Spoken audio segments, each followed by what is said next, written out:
everyone, it's Sari here.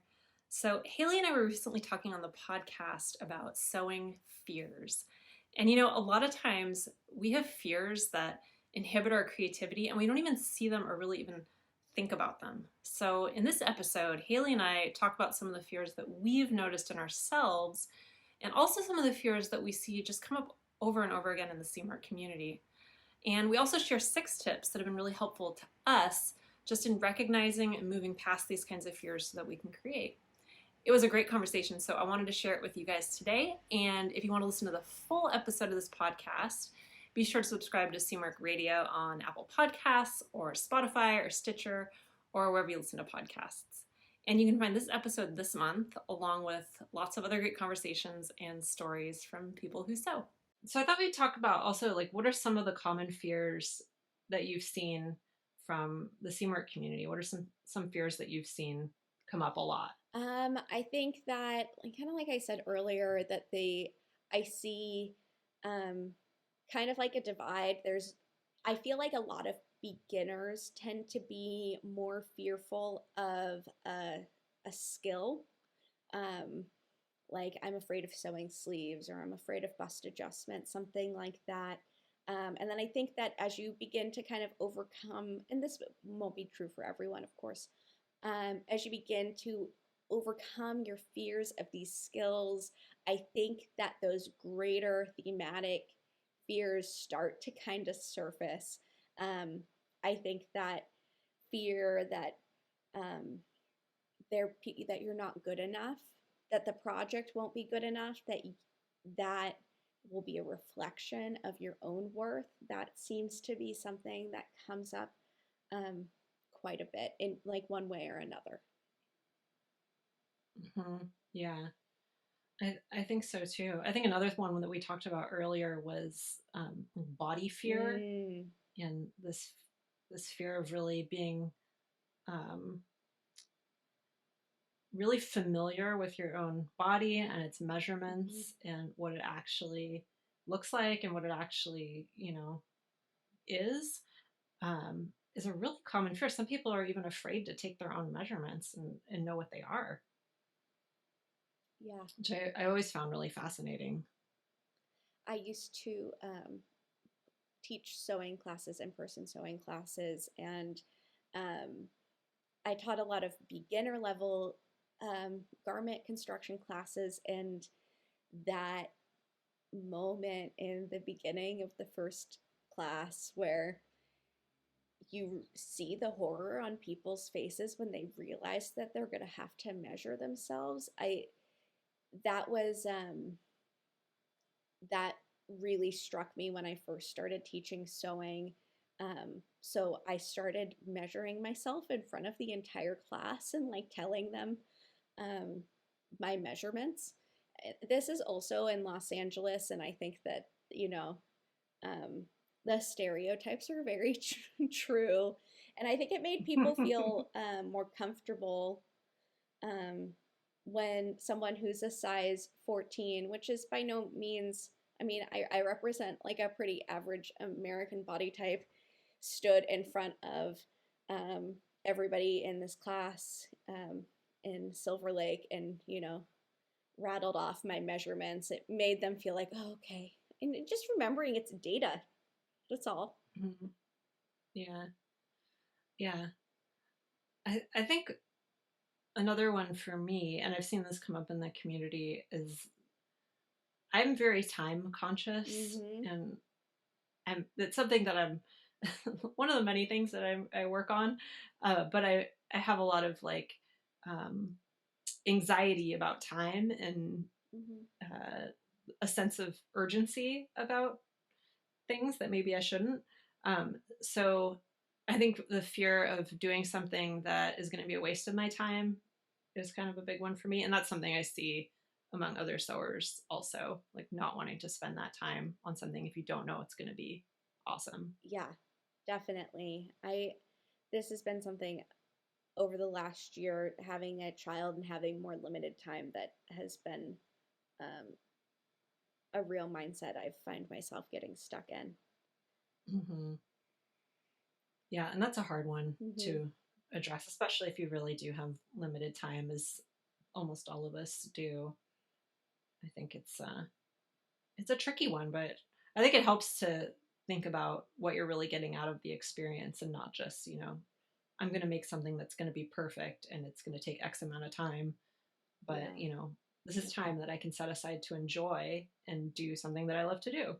Yeah, really focusing on the process rather than the outcome is something that helps me when I find myself um, getting stressed out about wasting time, because ultimately, even if my project turns out, even if worst case scenario, it's totally unwearable, I still took time to step away from my routine to spend time with myself, time with my creativity, and time to, like, improve. Because you always learn something, even from your most horrendous fails.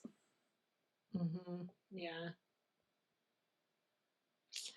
Yeah, very true. So, what are some other ideas? What are some other tips that we can share that have been helpful, do you think? Yeah, definitely. I'm going to share my 6 tips for, confronting your sewing fears. But of course, I'm a work in progress. So um, you'll have to leave a review with your tips if you have um, Hmm. even more ideas Yeah. for how to help me with this. So, number one is recognizing the fear. You're not going to do anything to confront the fear unless you know what it is. And a lot of times, these fears can be kind of like insidious. You don't really know that they're lurking there in your subconscious.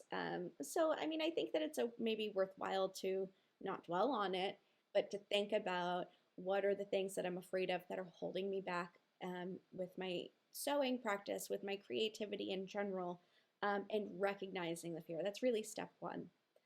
Hmm. Um, and then, secondly, maybe finding the root experience of that fear, if there was one. Um, was there a time where you were made to feel that sharing your passions was not okay, or was shameful in some kind of way? Um, Thinking about those root experiences um, can really be grounding and help you to understand like why behind the fear. Yeah, I feel like a lot of times we have some kind of very trivial Mm-hmm. experience that creates this echo effect through the rest of our lives. And if we don't think about what that was and how silly it was, Mm-hmm. then we can just keep living with those effects? Yeah, and it's not something necessarily that needs to like some like traumatic experience you had in your life. Maybe that is the case, but sometimes it can also be. Um, I was reading recently about children who were like, classified as gifted, or people who were classified as gifted when they were children, and how that leads to a lot of fear in adulthood because very early on, that bar is set incredibly high for you, and you feel like you always have to live up to it. So, the root experience doesn't need to be some big trauma. It could be something trivial, a small thing, like Sari said. Also, it could be something that you didn't even think of as a negative experience, but has really colored the way that you think about yourself. Hmm. Um, my third tip is to think about the worst case scenario. Like, how bad is it really? I'm going to keep going back to my fear of sharing. Like, what's the worst thing that happens if I share a project I'm really excited about on Instagram and someone's rude to me? Like, okay, Hmm. they're rude. Like, their words literally have no weight in my real life. Like, bye. I don't like if someone actually said something mean to me. I mean I would be lying if I said wouldn't hurt me, but also I'd probably be more pissed off than I would be hurt. Like realistically. um a fourth tip is to think about who will really judge you. Usually it's not like really a specific person. Also, like, if someone is judging you, that's most likely a reflection of them and not a reflection of you. Yeah, for sure. I think this has been really helpful to me when you think about like you have this general fear of what people think or what they say, but then when you think about the people in your life, you're like, well, who the people who matter to me, are they really gonna would they ever say anything like negative about this? Of course not. No. When you get specific about it, you realize that this kind of general fears is really something that you've created in your own mind a lot of the time. Yeah, absolutely. Um, the fifth tip is to let go of being perfect all the time. Um, I think that this is something I struggle with, like being like an overachiever, is that someone shared the affirmation. I think it was in episode 29 that is really sticking with me today. Progress, not perfection. Mm-hmm. I can share something to share my progress, not to show off that I made this perfect thing that has no pitfalls at all. Yeah, perfectionism is so toxic. It is. It's such a difficult problem for a lot of us, and especially when it comes to creative stuff. Like it's very very And insidious. it's a standard that no one is holding you to but yourself. It is, Mm-hmm. it's a self-inflicted, um, wound. Um, that doesn't mean that it doesn't hurt. It's just, you know, no one's holding you to that standard but yourself. Uh, Yeah. Have you read the gift Brene Brown? Have you read The Gifts of Imperfection? I have not read that one. I love her. I found that book really really helpful for overcoming some of this stuff. I don't think it deals very specifically with creativity, although Mm-hmm. there are some other good books that do. But I think just recognizing how how the idea of perfection, even if you don't really consider yourself a perfectionist, I would say I wouldn't have considered myself a perfectionist Mm-hmm. before, but then I realized these perfectionist tendencies that I had after reading that book, and how it's something that is really present in a lot of our lives, even if we don't identify that way. Yeah, something that really helps me to not focus on perfection is to think about sewing as a practice. I don't I sew, but mostly I have a sewing practice. And I think that key word really helps to remind me that despite imperfection, it's about showing up um, as imperfect as we are, and doing the work, because creativity begets more creativity. So ultimately you're never going to be worse off for showing up at your sewing machine, um, and spending time to really nurture that part of your spirit. Mm-hmm. Yeah, I think that's a really good point. It reminds me a lot of writing advice. That's another creative outlet for me, is writing.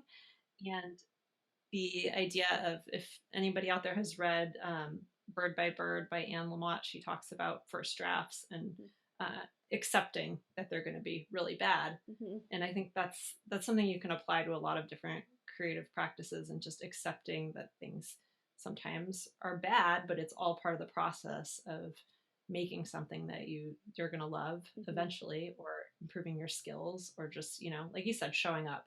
Yeah, totally. And I'm definitely better at accepting, um, you know, the imperfections in some parts of my life than others. I think that doing, you know, sewing being something I do professionally, I hold myself to a higher standard with that, which is not always the Mhm. most helpful thing. Yeah. And then lastly, try a sewing affirmation. Counter those negative thoughts, those fears with an affirmation. We talked about sewing affirmations in episode 29, and we shared a lot of really helpful ones and gave some tips on how to come up with your own. So definitely check out that episode if affirmations are, you know, your style. Mm-hmm. Yeah. Yeah. Those are all really awesome tips. I had this quote that I wanted to read that I I really liked that I think might just kind of help to cap off the episode. So this is a quote from Chase Jarvis in his book called Creative Calling, Mm-hmm. which is a really fun, like motivational book for creative people. He is the founder of Creative Live, which is a website that has all kinds of like creative classes on photography and design and all kinds of stuff. Um, but in his book, he had this quote, so I'm just going to read it.